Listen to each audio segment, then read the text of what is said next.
about a round for the band?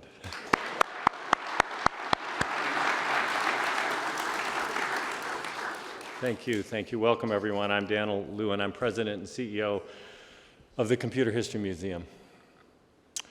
I am so pleased that so many of you were able to be here today, Gordon's family, friends, colleagues, and students. And thank you on behalf of the Bell family for being here, especially those of you who traveled from afar. We're gathered here today at the museum and online to celebrate Gordon and the enduring impact of his work on the world around us and on so many of you. Beyond Gordon's many contributions to computing, CHM represents a central part of his legacy and gifts to humanity.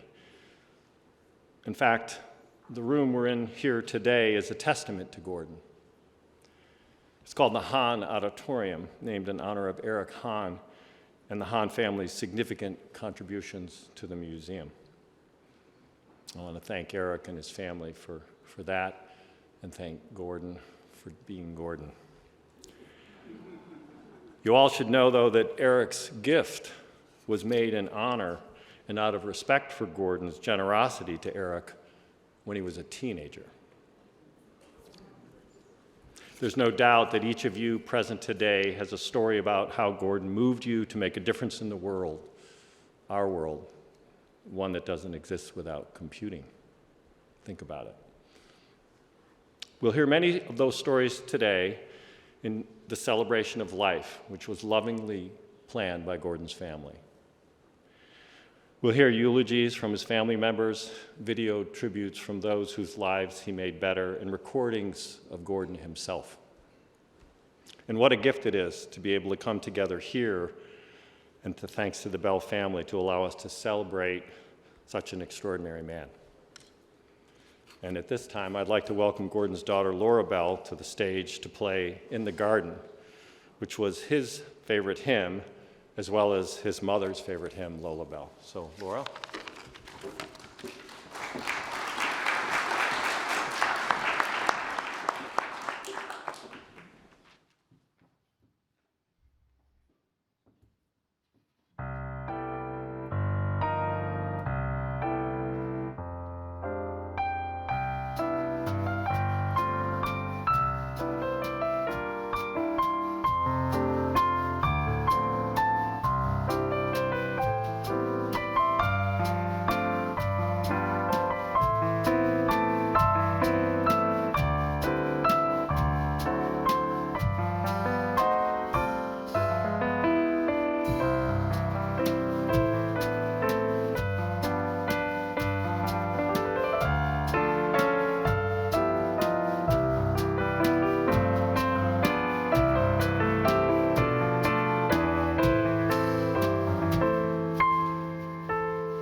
trying to do with computers is to make a machine that in fact is so good that in fact it can be a intellectual companion with humans. And so that, you know, just trying to do that is so hard and so intellectually stimulating that that's really what keeps the industry always moving and always vibrant.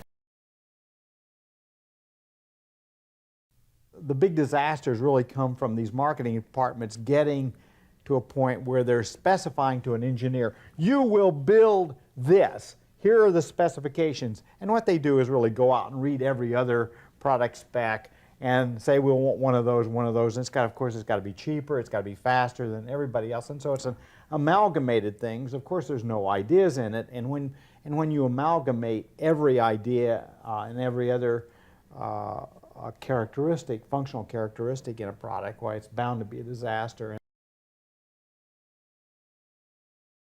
I don't particularly need to do anything that somebody else is already doing. I mean, there's a piece of that of, hey, if they're doing it, I assume they're competent. I'm willing to let them have the damn thing, and I'll go off and do something else. And so I think that the message here to everybody is, hey, if somebody's already doing it, you know, and they've been at it for a while, and don't take little incremental steps and go do that, but go do something else where it's not being done. It followed a lot of the philosophy of DEC at the time, which was don't put all your eggs in one basket. Find any basket you can and put an egg in it. I learned from, and there was this thing called Ethernet, and I said, don't worry about a thing. It doesn't matter if we don't control it. It's just a wire. It'll have no impact at all on the computing. No, we don't want control. And besides, we don't have the patents either. And no, it's not something we want to have. We want control. So yes, we did. I had that discussion many times about openness. You know, I'm actually a standards freak, whether it's the standards that come out from de facto by a manufacturer or a software vendor or whoever. At NSF, we basically put the network there, but as we did it, we had no idea what it was going to be. We didn't sponsor any research about how to make it happen. All we did was, look, we're going to put this network there, and you know, after the fact, why it's obvious what happened. We knew that the microprocessor was on a strong evolutionary path, that they fundamentally cost nothing, and now clearly you can make a microprocessor and then a microcomputer that goes into nothing and costs nothing, and so you got your whole life in your, you know, in your pencil. This is actually a probably highly illegal to use. It's an 8 gigabyte video camera. Wow. Here, and you wear it in your pocket like, well, I don't have a pocket, but you wear it like this. The pinhole camera's here, the mic is right here, and it has an exceptionally high quality and does basically VHS quality recording. But it's, you know, a friend of mine who's a lawyer likes to use it so that he can be able to recall meetings and things like that. Although the place where I think you want total recall is when you visit a lawyer or when you visit a doctor and you come out of there in a bewildered state, unable to remember anything that they said to you. The message here is don't delete anything on your computer. Someday that piece of information, that email, that letter you wrote, that photograph, that even that photograph that was not so good but is useful in retrieval is there, and because what you're creating is an alternative memory. And I call that's sort of the beginning of what I call light life logging. So you're not explicitly thinking that you're doing it, but it's just something that happens in the course of not deleting anything that's ever come through your computer.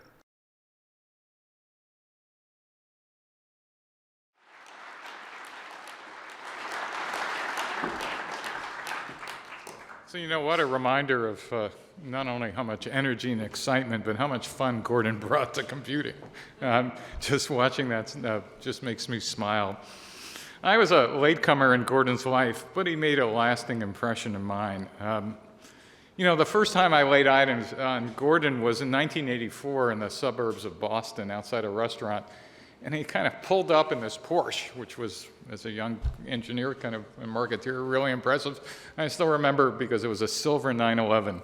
I was the head of marketing for MIPS Computers, a RISC chip startup, and the entire company, all four of us were out visiting the East Coast to meet Prime Computer.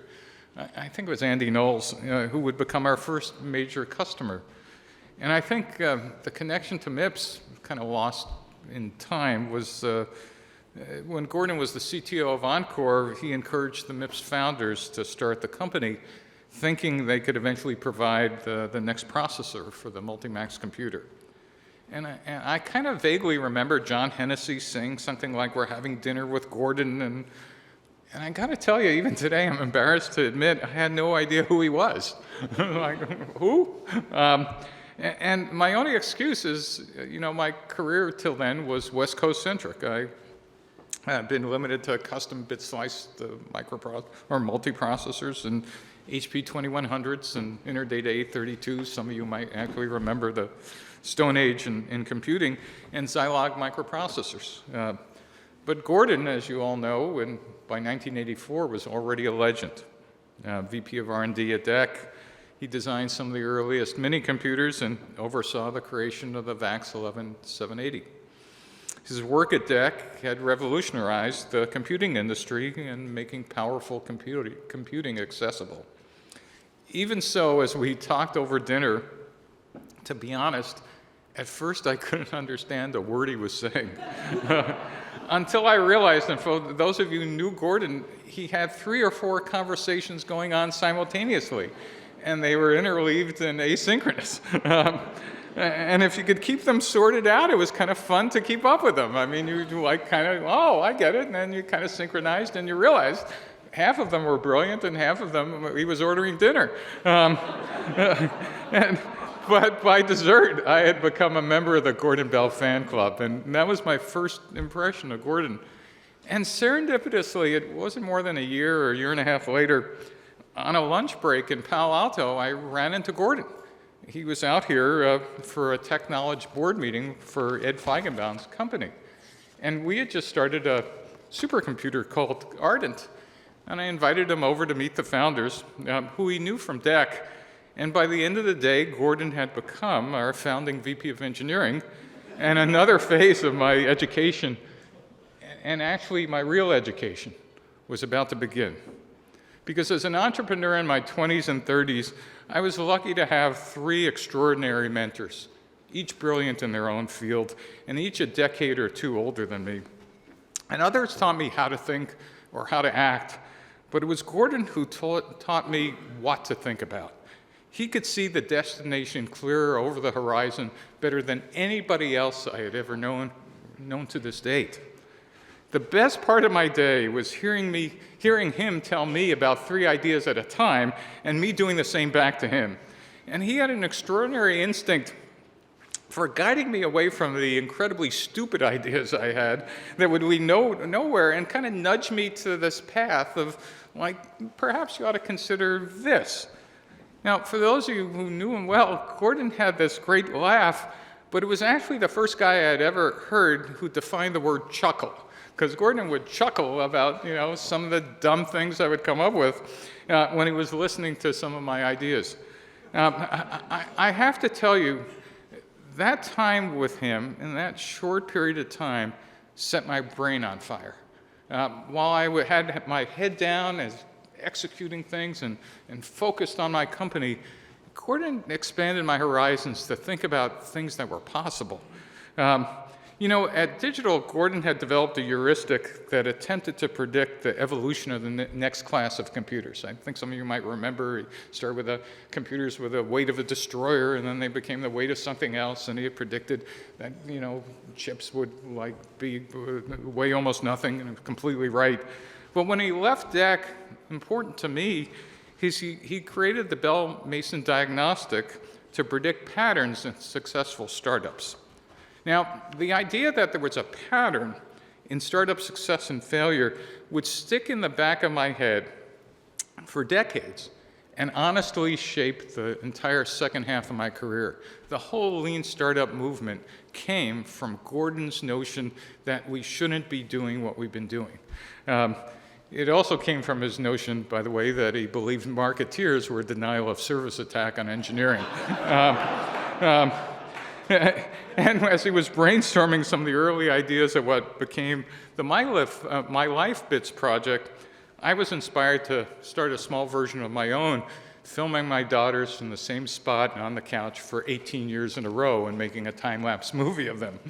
But for the next 15 years, Gordon would help me understand how to think critically about possibilities about the future. Yet at the same time, as Gordon was looking forward, and entrepreneurs were inventing the future, he was teaching us to respect and learn from the past. Gordon and his wife, Gwen, started a computer museum, this one, in 1983, and moved it into the renovated warehouse next to the Boston Children's Museum. In 1986, I spent 2 weeks making a short movie about the history of high-performance computing, and at the museum, and Gordon and Gwen put me up in their guest bedroom, which was a short walk across the Congress Street Bridge to the museum. Now, this became my lifelong affair with the museum, but it also made me realize that the computer history and the history of innovation clusters was missing the story of how military and intelligence community had shaped the trajectory of World War II technology, and that led to my talks on the secret history of Silicon Valley. Now, a few years later, in my next startup, I would end up staying in their apartment again, and this time with my wife and 2 young daughters to attend the Macworld trade show.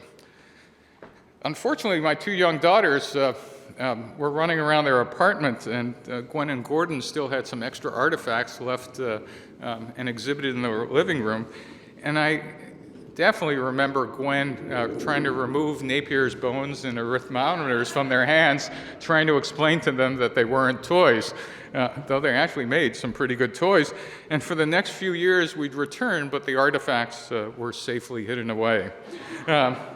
You know, by the time I started my final startup at Epiphany, Gordon was at Microsoft, and he became my most valuable advisor. Gordon was not only a mentor to me and an inspiration to me, but an inspiration to countless engineers, computer scientists, and students and startups everywhere. It was a privilege to know him, and I'll miss him.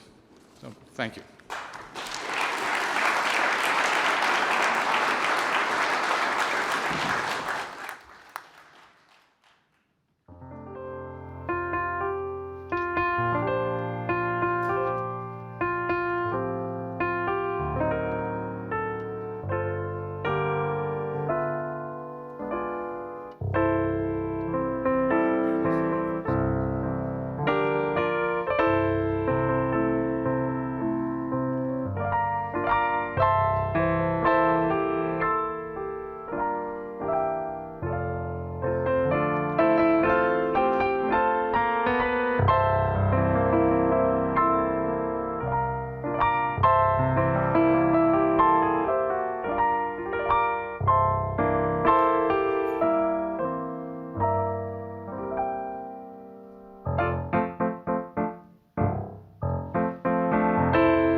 was I thinking going after that? Good afternoon. My name is Laura Bell. I'm Gordon's daughter. From watching those videos and still photos, you can see and hear the passion my dad had. People have also commented that in every picture, even the most recent ones, he was always smiling or perhaps making a funny face or sticking out his tongue. I want everyone here to know, first of all, that his passion for life, learning and laughing, were present throughout his life and right up to the end. My dad and mom encouraged me to be the best I could be. But growing up, my dad was a superhero to me. He embodied the spirit of a nerdy Superman, balancing his roles as a mild-mannered engineer by day, diligently working at the deck mill, and then sometimes transforming into a figure of strength and bravery in those unexpected moments that left a lasting impression on me. One such unforgettable moment occurred when I was pursuing my master's degree in Los Angeles. The night before my master's recital, Mom and Dad braved the daunting and somewhat intimidating neighborhood where my apartment was located to take me out to dinner. Their car was stopped in front of my apartment, and two guys came up to the car, reached in, and grabbed my mom's purse. Without hesitation, Dad jumped out of the car, ran after the two guys, and grabbed her purse back from them. Needless to say, we were all shocked. When the police eventually arrived on the scene, their reactions mirrored ours. They shook their heads, labeling my dad as completely crazy for this bold act. But he got my mom's purse back without a scratch. His heroism, in my eyes, extended far beyond that extreme gesture, but more often resided in the quiet, everyday moments. Those who knew him in a professional capacity can relate to his engineering mind. But I don't share this perspective. For me, it was the smaller things he did that made him a hero to me, but also showed his patience and understanding and spoke volumes about his character.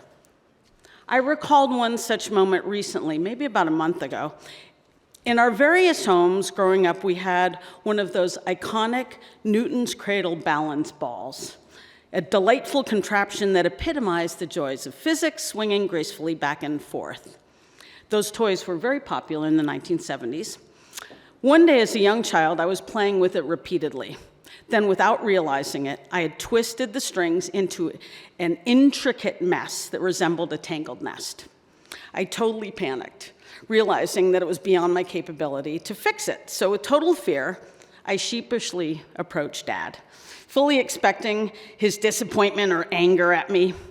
But I remember his reaction was nothing I anticipated. With an air of calm composure, he examined the tangle before him, and within minutes, he unraveled the knots and restored the balance balls to their rightful place, swinging smoothly once again. To many, this may seem like a trivial occurrence, but for someone like me who doesn't have that same engineering mindset, it was a powerful memory. Whenever challenges arose, he never got mad or frustrated, but instead approached them with calmness and composure, knowing that every problem had a solution waiting to be uncovered. As much as we were different, we were also like a Venn diagram, like this, with the things in the center circle that bonded us, forming an unbreakable connection.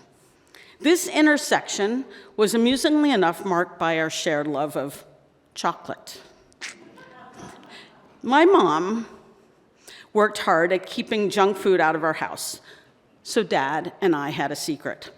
When I was between the ages of 11 and 14, my dad would pick me up twice a week from my ballet studio, which was conveniently located halfway between our home in Lincoln, Mass, and the mill in Maynard. He would pick me up in his little green Ford Pinto, and I would usually be the last one sitting there on the steps outside by myself as it grew dark. We had a secret. We stopped at this little tiny store for a chocolate bar. My dad and I had each other's backs that nobody else understood, a silent pact that was often forged in love and mischief. When we did ski trips, you saw pictures of the four of us, members of our family would want to go skiing at the crack of dawn on the coldest day in December. One day I said to Dad, I don't want to go. It's freezing. Not my idea of a vacation. He said, me neither. Let's walk around town and get some hot chocolate. So during those ski trips, Dad and I often ended up drinking hot chocolate and walking around town. More about our Venn diagram. When I was a kid, I thought my dad was not a fan of pets. No matter how much I begged and pleaded for a dog, or actually I really wanted a horse. He talked about this horse he had as a kid named Snippy, which was a fitting name, and a dog one of his uncles had that was also not nice. But after his heart attack in 1983, when I was in college, I started coming home every weekend to spend time with him. He truly bonded with me and my long-haired miniature dachshund, Raisin, who was the sweetest, most loving dog ever. Much later, in 2013, when Dad and Sheridan came to my daughter Colby's high school graduation, Dad took a nap on my couch one afternoon, and I found him with my next dachshund, Calvin, who was the meanest dog ever, sleeping right on top of him. It turned out my dad was a dog whisperer. Who knew? He was right up until the end, too, particularly with his dog, Tux. You saw it in the picture there, who I'm told still sits in his office of his San Francisco apartment waiting for him. That image of Tux waiting, loyal and devoted, perfectly encapsulates the bond my dad developed with pets over the years, something I never would have imagined possible when I was a child. Dad and I both tend to be human doings rather than human beings. We would always talk about what he was doing or was going to do after asking me first what I was doing or what I was going to do. This spring, after he gave a lecture at USC, I asked him how it went, and he said it was great for a last lecture, which it did turn out to be his last lecture. Shortly after that, he asked Sheridan, so what are we doing next? She said, your nephew's daughter is getting married this summer, and we are going to go. That wedding happened July 13th, and I know he would have loved it. Dad was always thinking about what he would do next. When I recently told him about a book I just finished about J.P. Morgan's librarian, Dad said, I gave a talk at the Pierpont Morgan Library a few years ago. What a beautiful place, and that sounds like a really good audio book I could listen to. That conversation was the last one I had with him 3 hours before he died. Throughout his life, Gordon Bell came from a long line of human doers. His mother, Lola Bell, my grandmother, born in 1899, often reflected on her fortunate timing, emphasizing that she lived in the greatest era for witnessing significant advancements in transportation, with the introduction of cars, airplanes, and telecommunication with radio, telephone, and television. She was a teacher like I am, and so proud that her son was a fearless pioneer who never hesitated to share his thoughts and visions about how the future could be pushed further. I know that she would be proud, and that he was proud, that this same adventurous and innovative spirit has been passed down to his 4 grandchildren. The last example of my Venn diagram circle has to do with music. As you might have guessed, Dad was a huge fan of jazz, starting when he was young. He always had a jazz album on or a jazz radio station playing. You probably didn't know that he played trumpet in the band in high school. I don't know if some of you knew that. He took his trumpet to MIT thinking he would play it there. Then he brought it home during his first winter break, said to his parents, "You didn't send me there to play the trumpet," and never played it again.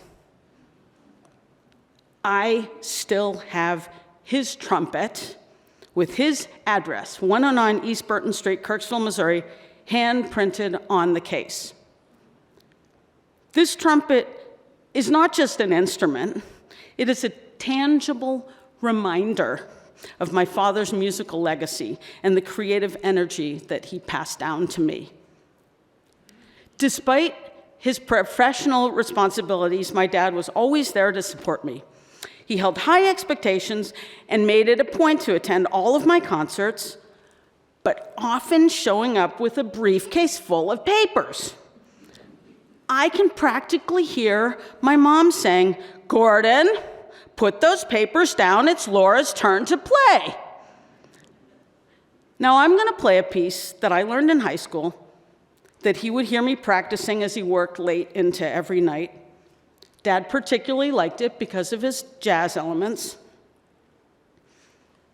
Thanks, Dad, for being my own special superhero and inspiring me to be passionate in all I do. Thank you all for coming to this celebration and listening to all of us.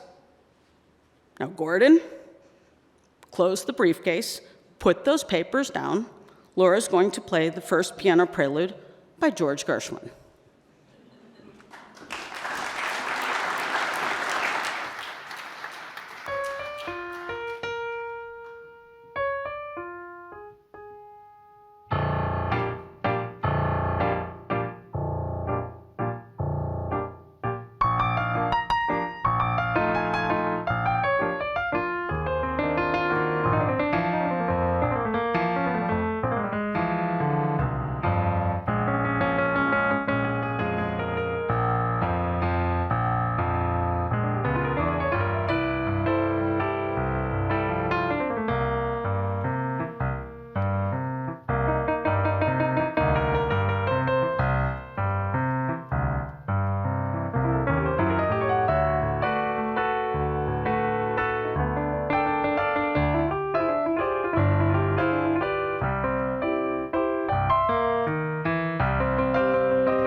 Thanks so much for joining us today. I'm Gordon's son, Brigham.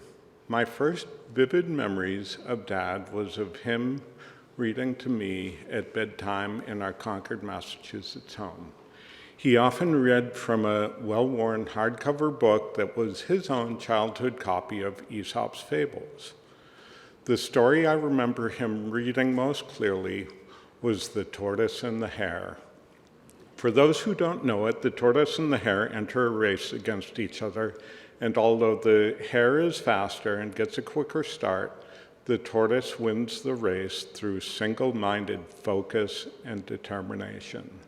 My dad embodied the moral of the story that, in the long run, steady persistence pays off. He was the tortoise, never rushing, always moving forward either by building or working, or thinking about working or writing about his work. He was an electrician, a computer architect, an advisor, a professor, an author, a leader, a historian, an archivist, an entrepreneur, a prognosticator, a provocateur, and a maverick. If Dad were here today, he would say, "Wait, you're overcomplicating things. Just say I was an engineer." That he was, and I was introduced to his way of thinking at a young age. When I was a Cub Scout, I had to make a small model car for a Pinewood car derby. The kit included a block of wood, wheels, and instructions. So I followed the instructions. I carved the block of wood to look like a race car and detached the 4 wheels. As I was about to paint it, I showed my torpedo-shaped car to Dad. He looked at it a bit, scratched his head, and said, "I think we can make this better," which is Gordon speak for, "Let's engineer the shit out of this." He clamped it in the table vise, and he drilled a bunch of holes in it, took out his lead soldering wire, and melted this lead soldering wire into each of the holes. The finished product, basically a rolling lead torpedo with pine siding, easily won the Derby. It wasn't disqualified, but I don't remember that there were any rules for weight. Dad taught me by example that the best ideas are often those not written in the instructions. His recreation outside of work was active. He was a swimmer, scuba diver, skier, and biker. He wasn't very athletic, but in all those endeavors, he was like the tortoise, methodical and persistent. He enjoyed those activities and embraced the analytical aspects of each. As an underwater photographer, he was optimizing position to get the best pictures with minimal effort. He felt it was easier to affix himself to a rock and wait for fish to swim into the frame rather than chasing fish with his bulky camera. On yearly bike trips to France, which were really just excuses to have nice dinners, Gordon had everyone with him rate the quality of the food. He would then record the rating and the price. At the end of every trip, he'd plot the results in a price-performance graph. And the best price performers would make the list of potential places for future visits. I went on a couple of these bike trips, and some of my favorite memories were the casual lunches along the route. Oftentimes, lunch was just picking up some cheese, bread, and fruit from a market and eating on the go. But one day we stopped for lunch at a truck stop. We went in, ordered, and had our meal. When the bill came, he looked at it and saw that there was a discrepancy between the bill and the posted price on the menu board. He motioned the waiter over. Gordon didn't speak any French beyond pommes frites, but he was fluent in arm waving. The waiter didn't speak much English, but he was French, so of course he's madly gesticulating as well. My wife Pam and I were squirming in our seats. Mom just rolled her eyes. When Dad exclaimed with bug eyes, "Policia, I'm getting the police," and flung the offending bill to the floor, Pam and I backed our way toward the exit. Ultimately, the amount due was grudgingly adjusted and we made our escape. His fearlessness and flair for the dramatic was tempered, though, with modest qualities rooted in Midwestern values. Curiosity, economy, and altruism. His curiosity was encouraged by his parents, Chester and Lola, at a young age. By the time he was 9, he was repairing appliances for the family business. And then he continued to work at that business, Bell Brothers Electric, until he graduated from high school. Gordon shared his parents' values of economy and thrift in his speech, in organizational principles, and in engineering. His speaking patterns were thrifty, a series of Post-it notes where we often had to fill in the blanks.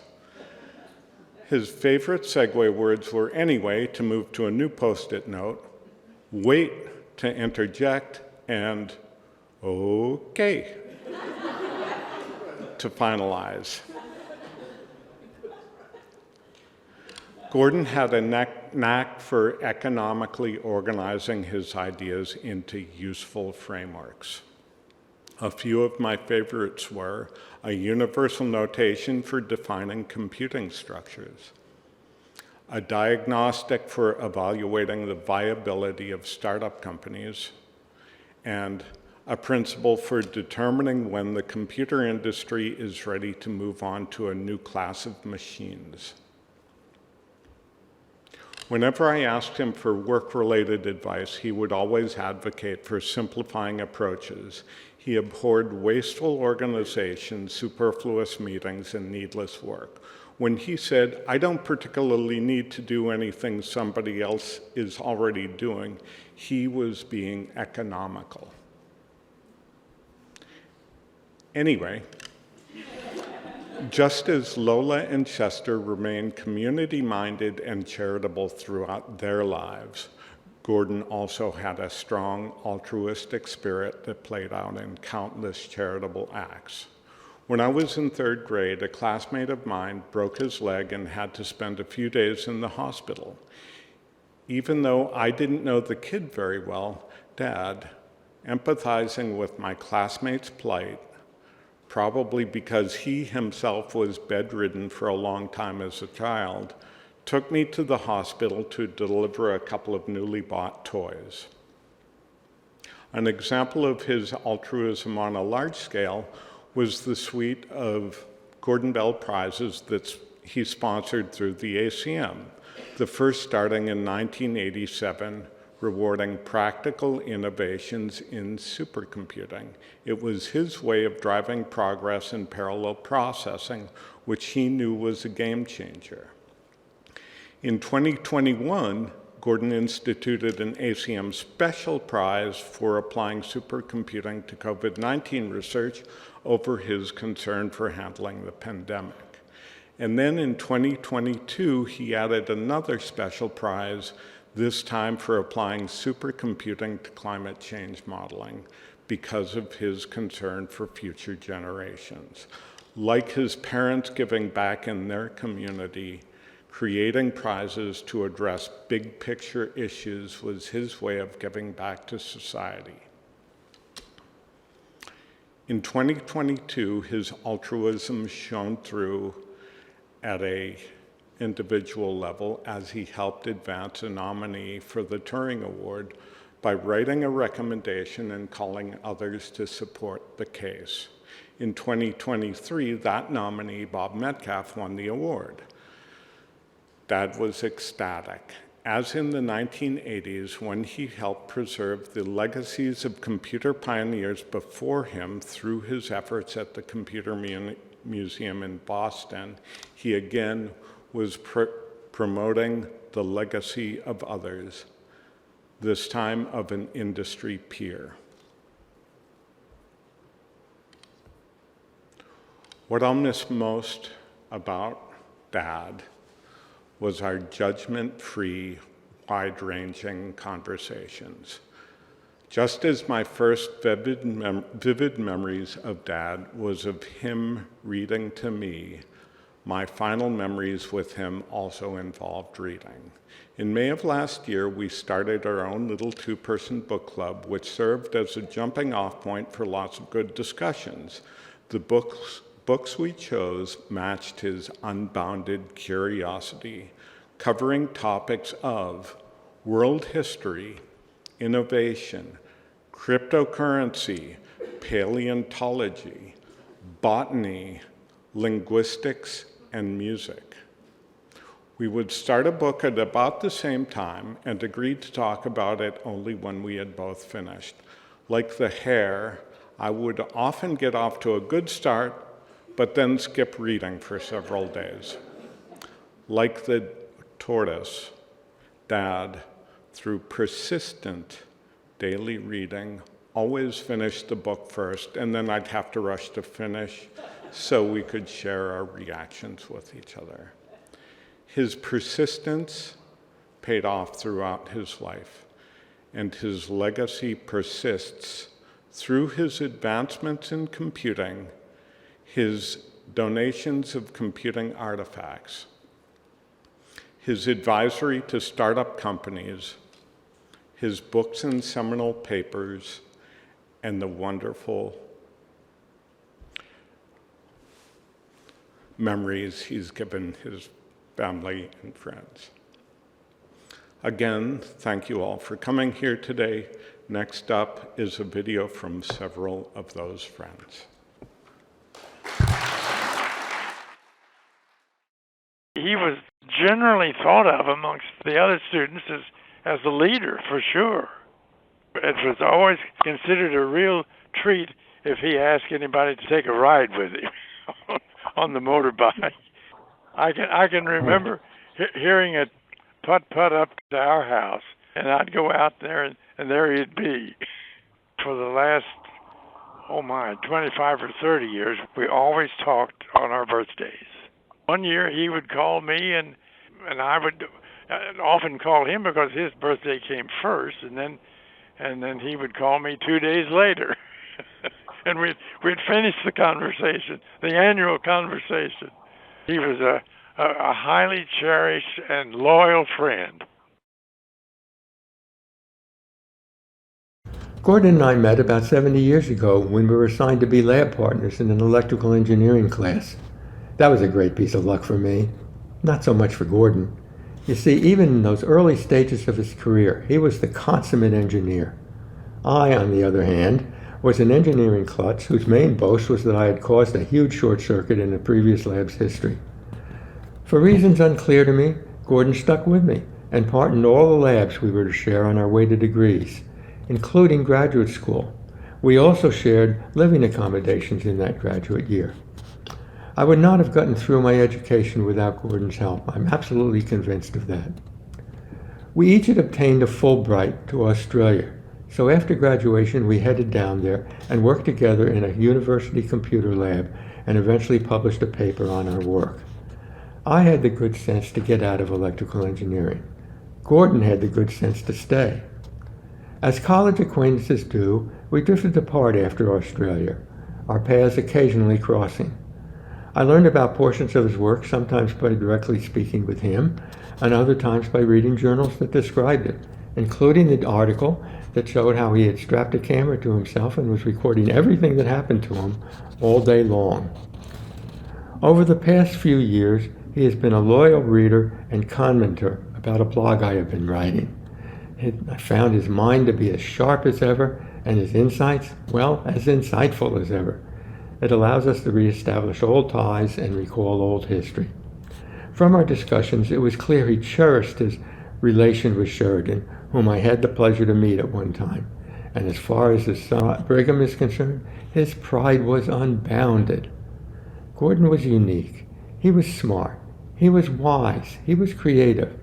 He was a true friend for over 70 years, and I'm going to miss him.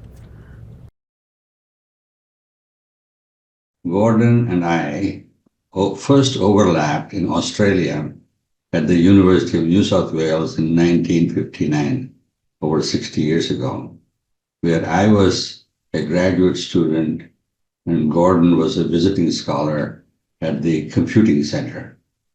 10 years later, when I went to Carnegie Mellon in 1969, Gordon was one of the 4 professors, along with Newell, Simon, and Perlis in the newly established computer science department. Gordon made important contributions to the computer architecture while he was at Carnegie Mellon. He co-authored a book titled Computer Structures with Newell, in which they formalized the description of computer architectures by inventing 2 notations called PMS and ISP. PMS stood for the description of a computer in terms of the processor, memory, and switch components that make up a system. ISP stood for instruction sets executed by the processor. In the 1970s, this became the main textbook for computer architectures. with the second edition by Suvoric, Bell, and Noel. While at Carnegie Mellon, Gordon also directed the development of multi-processor systems, a 16-processor shared memory system called C.MMP, which led to the research on multiprocessor operating systems, parallel processing, and shared memory MIMD architectures. In 1990s, Gordon and I served on the Microsoft Technology Advisory Board. I mentioned at that time that everything one said in a lifetime can be captured in 25 terabytes of memory without any compression, and probably much less using simple compression techniques. Gordon was also thinking about the implications of infinite computation, infinite memory, and infinite bandwidth systems. That was the genesis of his My Life Bits project, which attempted to capture everything a person says, sees, and does in a lifetime. Gordon made this world a better place for all of us to live and enjoy, and it has been a privilege to have known and worked with him. I'm Roy Levin. That not very flattering picture is regrettably the only one I have of Gordon and me. It was taken at the America's Cup in San Francisco in 2013. But I first met Gordon more than 40 years before that, when I was a wet behind-the-ears graduate student at CMU, and he was teaching computer architecture. Gordon often gave talks about the history of specific technologies and his projections for their evolution. Every talk featured semi-log graphs projecting the growth over time of CPU speeds or memory capacities or interconnect bandwidth or whatever. One curious feature of these graphs was the ending date for the projections, which wasn't a round number like 1995 or 2000. A student once asked him why that date and not the end of the decade. Without missing a beat, he replied, "That's the year I retire. After that, it doesn't matter." Of course, he didn't mean that. Retired or not, Gordon never stopped caring about the progress of technology. After CMU, the next time I encountered Gordon was at Microsoft in the early 2000s. We were both in Microsoft research and chatted frequently at events. Eventually, the San Francisco lab, of which Gordon was a member, moved organizationally under me. That gave us more opportunities to interact. And I learned an important management lesson from Gordon. At DEC, Gordon had been VP of Engineering, and so had oversight responsibility for all the various computers being built in DEC, not all of which were necessarily a good idea. I was reminiscing with him at one point and asked why a certain project hadn't been axed. He said, "I didn't waste time trying to kill the stupid project. I just made sure that the good ones got funded." While the Microsoft org chart said I was Gordon's manager, I certainly wouldn't claim to have managed him.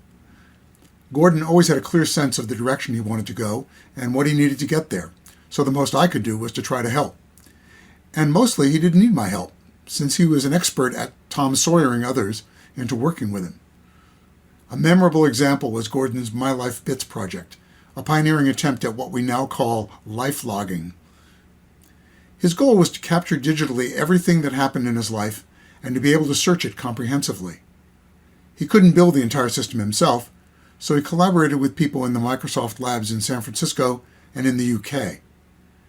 The UK folks provided him with a small camera to wear around his neck that was programmed to take pictures automatically and to record anything interesting, including his interactions with others.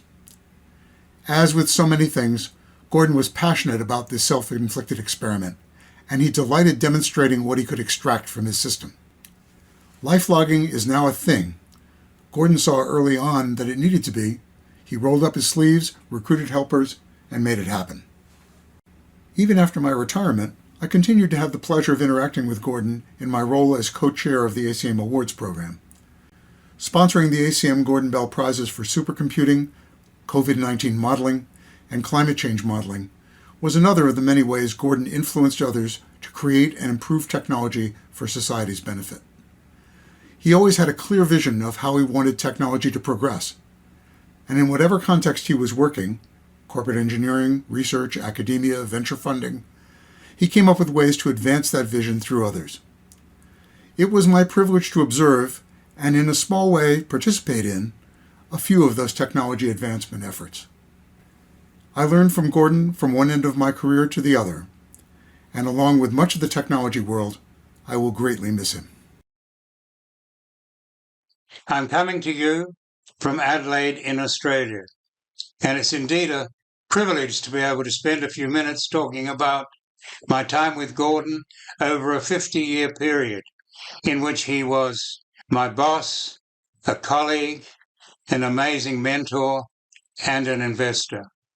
In 1973, he gave me my first job after my PhD, and I joined the design team of the PDP 1170, which was the first mini-computer with a cache. And during the following years, one special project was writing a textbook, Computer Engineering, which was the first graduate-level textbook that really covered computer design and computer architecture. Now let's turn to Gordon's long-term affection with Australia. In 1958, he was a Fulbright scholar in Sydney, and as well as driving right around Australia, he taught computer design, computer hardware at the University of New South Wales. In 2005, Gordon and Sheridan took a wonderful apartment on Sydney Harbour, and Gordon interacted with many parts of the computer industry, computer research in Australia. He was elected a Fellow of the Australian Academy of Technology and Engineering. Macquarie University in Sydney had a new Macquarie Institute for Innovation, which I was leading. Gordon joined that as a professor and spent a lot of time engaging with students and the industry and the universities surrounding. After Gordon and Sheridan returned to the US, we kept in touch by various means, visits to each other, and of course the regular Skype meetings. On April the 30th this year, I had my last regular 30-minute Skype with Gordon. I shall miss him very much. Hi, I'm Dave Cutler, and I'd like to say a few words about Gordon. I joined Digital Equipment Corporation in 1971, but didn't become involved with Gordon until 1975 in the VAX project. I had the opportunity of a lifetime to work on a new computer architecture and to work under Gordon, who was a computing legend and senior VP of engineering at Digital. A small group of engineers meet each day in his office to hash out the details of the new architecture. It was a pleasure to work with Gordon. He had no ego and was willing to listen to the ideas of others, even a lowly, inexperienced, aspiring software engineer such as I was. His mind was so quick that he would often leave out words when speaking. The going joke when the group met was whether it was going to be a Gordon verb day or noun day. The outgrowth of this effort was Gordon became my lifetime friend and mentor. Gordon helped me found Deck West, a remote engineering site in Seattle. This was an experiment to see if a remote engineering site could produce products. With his guidance, we were able to produce the first Microvax implementation. Gordon was the product visionary of Digital. He drove the engineering strategy and influenced the product strategy.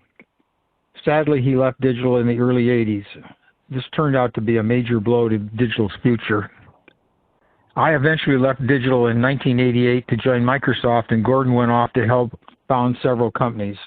Gordon and I kept track of each other, but I entertained coming to work for one of his startups, but things never quite meshed. In the 90s, Gordon joined Microsoft in the research group. This brought Gordon and I back into working for the same company. Although we never worked directly together, we had a closer relationship and more communication. I leaned on him as a mentor for some of my ideas about operating systems and where the hardware world was going. In the 2000s, Gordon and I endowed an ACM scholarship fund to award scholarships to aspiring computer science high school students. There is a competition held each year whereby contestants formulate a problem and produce an artifact program to solve the problem. This has turned out to be a resounding success. and is our joint legacy. I will miss Gordon. He was a legend that kept up to date with computing technology and was still active when he passed away. Thank you.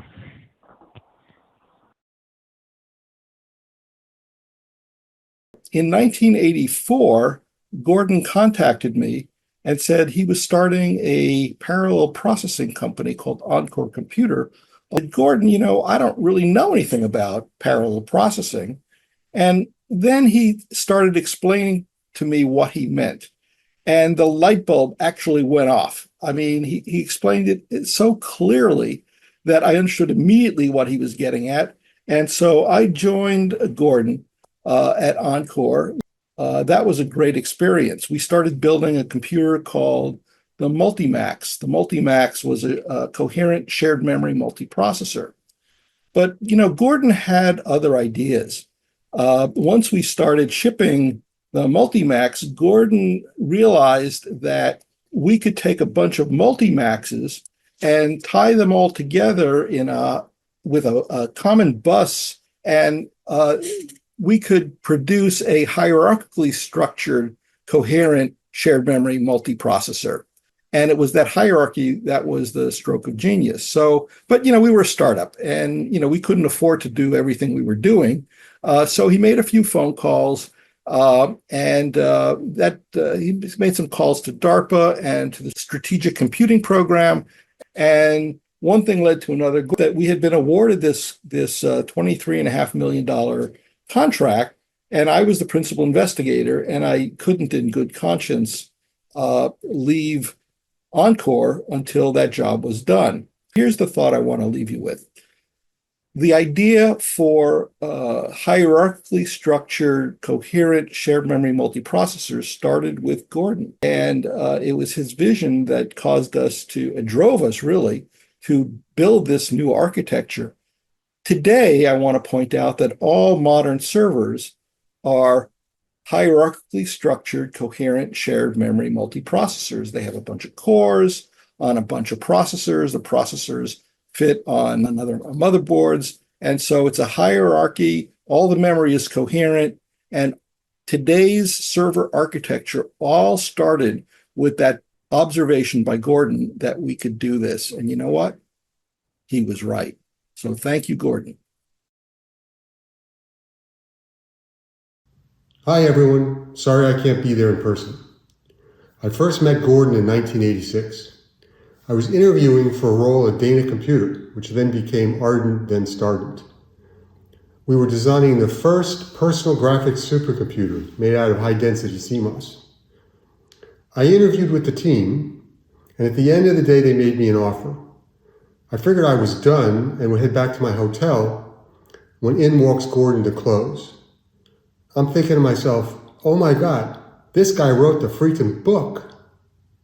So I took the job, and it was a great job. In the following years, I progressed from working for Gordon to him being my mentor and then friends and neighbors. It was an honor and a pleasure to work with him, and I even got to publish with him, which was terrific.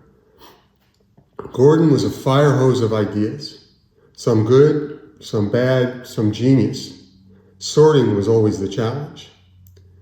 I am sure I speak for the entire Dana team when I send our deepest sympathies to his family and the entire Computer History Museum family. Gordon will be missed. Thanks for letting me speak, and here's to Gordon. Hi, I'm Chuck Amoy, and I'm glad to have this opportunity to pay my respects to Gordon Bell.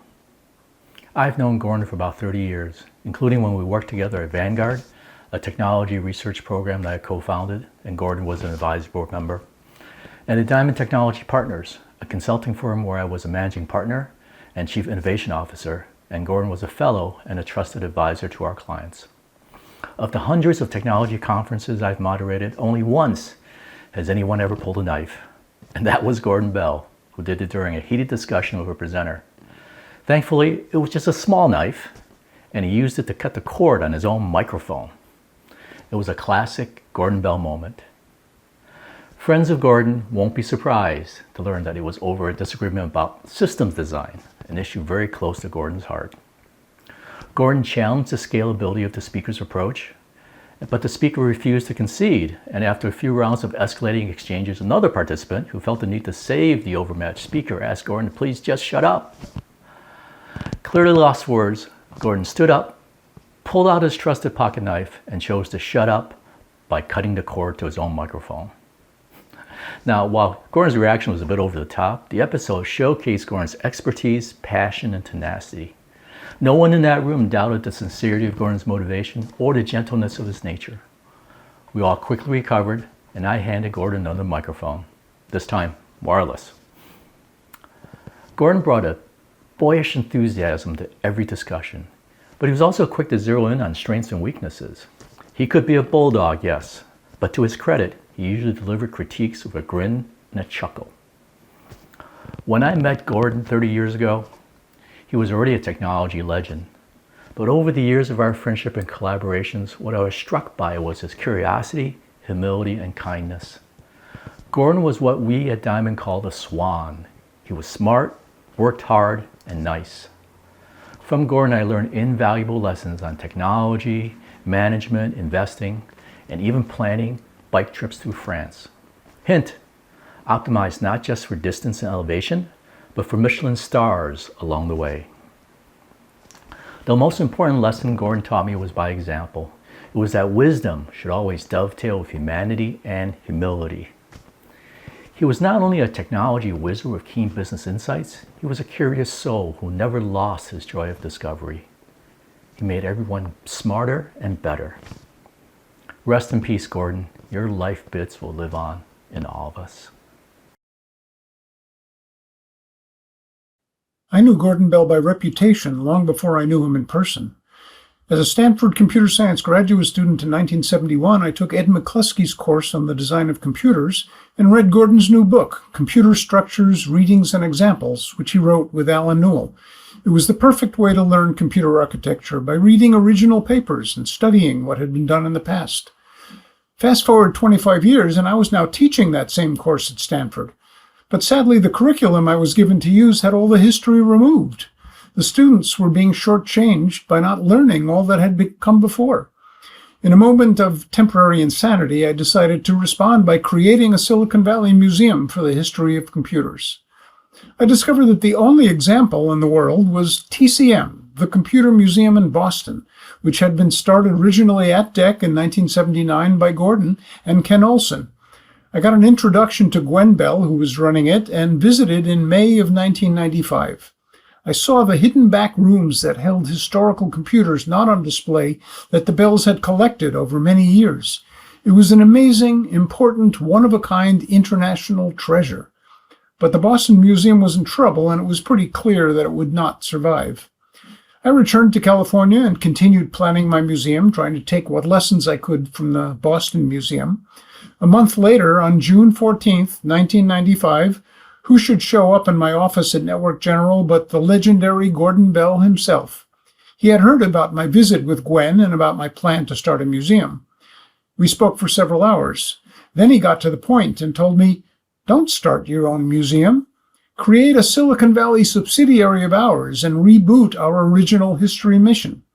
If you can find a place to put them, we'll send you all of our historical computers and artifacts that are not on display to jumpstart your collection." Wow. It took about a nanosecond to realize it was an offer I couldn't refuse. So I joined the TCM board and created TCMHC, the Computer Museum History Center. I managed to wangle free space in decrepit warehouses on Moffett Field in Mountain View, and in the fall of 1996, we loaded up 4 full-size tractor trailers and moved many thousands of the most important artifacts in the history of computing, many of them unique and priceless. They only survive to this day because of what Gordon did starting in the 1970s to preserve the history of the computer. He called it the most important invention ever, and he knew how important it would be to the story of our civilization. In 1999, the Boston Museum shut down, and we became a new California corporation called the Computer History Museum. Gordon, of course, was on our founding board, and he continued to serve on it until he died. I was the chairman for 25 years.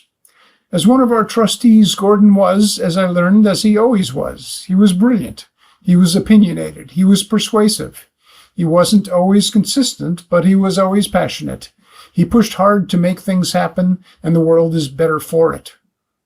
My wife, Donna Dubinsky, captured Gordon well when she said, "I always found him to be an inspirational and original thinker. Gordon was one of those people where I leaned in when he was talking. I knew that something fresh, interesting, and unexpected would come forth." Indeed, it often did, and we all paid attention. Gordon has many legacies. His own work as a computer scientist, entrepreneur, and investor, his teaching, his personal inspiration to others. But one legacy near the top of the list is his crucial role in recognizing the importance of preserving computer history and ensuring that future generations will be able to learn from it. Thank you, Gordon. We'll miss you. Hi, Vicki Rosiski here. I was a former DEC employee, so I of course knew who Gordon Bell was. I first met him at the Microsoft Bay Area Research Center in the late 1990s. I was contracting with Tom Barkley on the TerraServer project, and Gordon was a senior researcher in the lab. My project was coming to an end with Tom just as Gordon was starting up his new My Life Bits project, and he needed an assistant to help with the tasks that come along with starting up a new project. So lucky for me, I was in the right place at the right time for sure. The projects that I most enjoyed working with Gordon with were also very dear to his heart, and one of them was working with the Computer History Museum to scan and photograph and catalog the Bell family artifact collection. And then we scanned the artifact books and Gordon's private library at Brewster Kahl's Internet Archive. And I really enjoyed putting together the timeline for the original Boston Museum. You know, all the projects were interesting, and of course working for Gordon was interesting too. He always had 100 irons in the fire at one time, and I swear that he thought in fractals, and I had to be alert and on my toes if I wanted to track with him.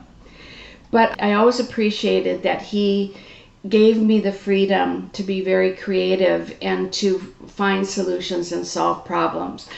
And then, of course, he traveled a lot. So I held down the fort and ensured that he had an orderly and calm office to come back to.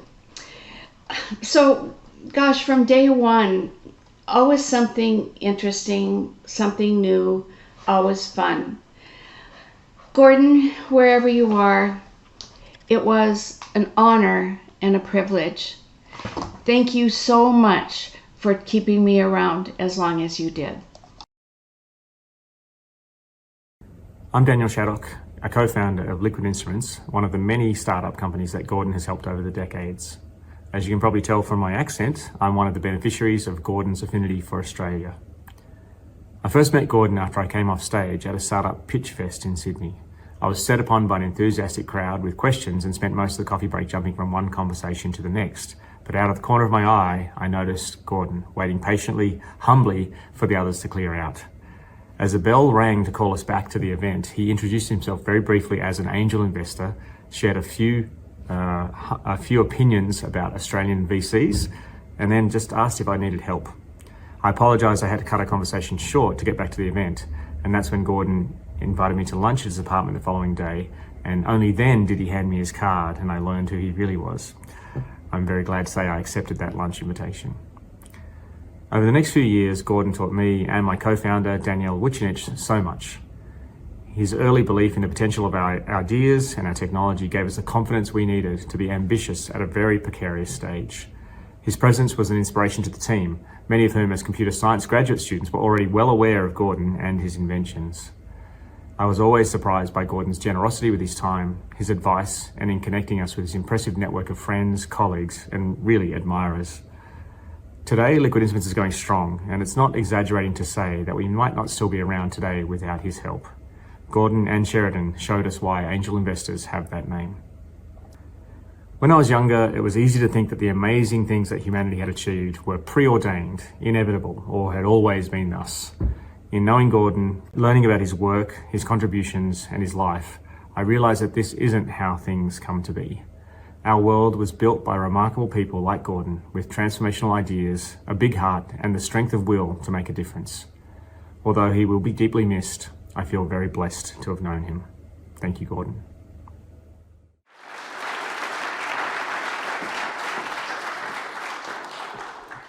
Hi, my name is Logan Forbes. I'm Gordon Bell's stepdaughter and Sheridan Sinclair Bell's daughter. My mom showed this poem to Gordon, and he requested it be read at his celebration of life. Most of what was said today reflected on the past. This poem speaks to the future, embodying exactly what Gordon would have wanted to express to us if he were alive today.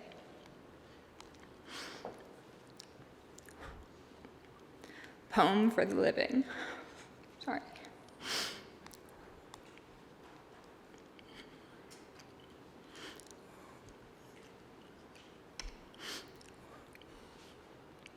When I am dead, cry for me a little. Think of me sometimes, but not too much. It is not good for you, or your wife, or your husband, or your children, to allow your thoughts to dwell too long on the dead. Think of me now and again as I was in life, at some moment which is pleasant to recall, but not for long. Leave me in peace, as I shall leave you, too, in peace. While you live, let your thoughts be with the living. Thank you.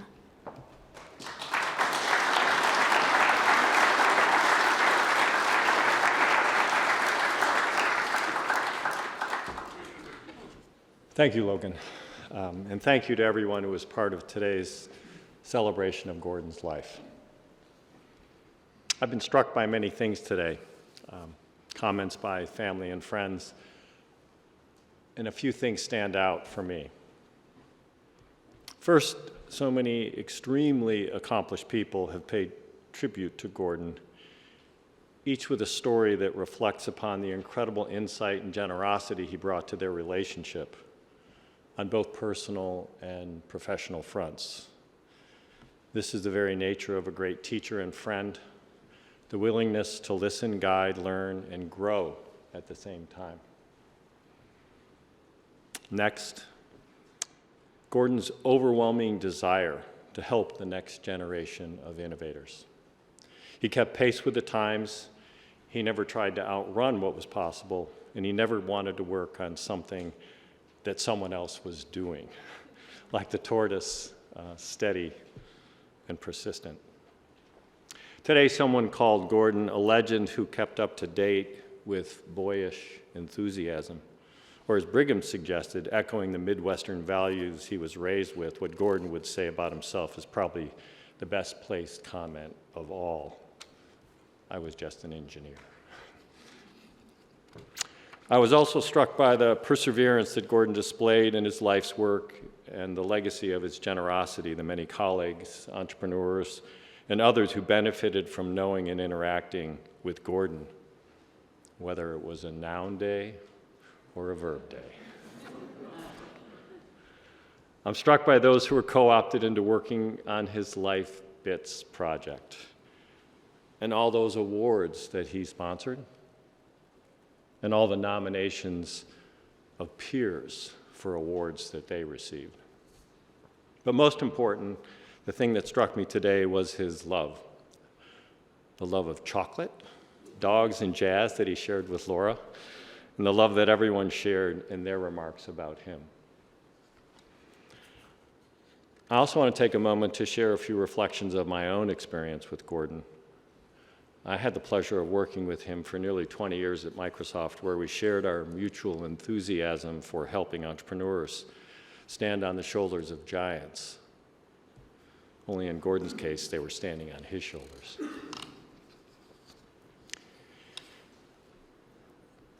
While Gordon continued to push the entrepreneurs we worked with to reach for more than they could imagine, he never tired of sharing and helping all those who benefited from his insight, generosity, and love for their work and the good it could do in the world. It's amazing to me how often things in life come full circle.